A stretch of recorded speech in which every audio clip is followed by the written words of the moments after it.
اللهم صل على محمد وآل محمد. حبايب قلبي، رجعت لكم من جديد وبيوم جديد ومن قناة إبداعات مختلفة.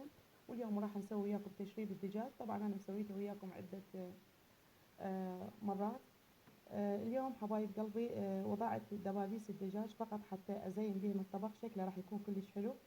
وضعت الدبابيس ووضعت لهم مثل ما شفتوا نصف حبة من الطماطم، وحبة من الجزر، ونصف حبة من البوتيتا، ونصف حبة من الفلفل. ووضعت ورق الغار والتمليح راح يكون مكعبات ماجي، ووضعت حبتين من نوم البصرة. وهنا أنا عندي حمص مسلوق هم راح أضيفه حبايب قلبي. والتوابل راح تكون عبارة عن كاري وكركم وفلفل أسود. هاي فقط المكونات اللي راح أضيفها للتشريب، وراح أراويكم كل التفاصيل.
سلمت قلبي يا ربي لتغسله، رفعته لك من خوفي فأنت له.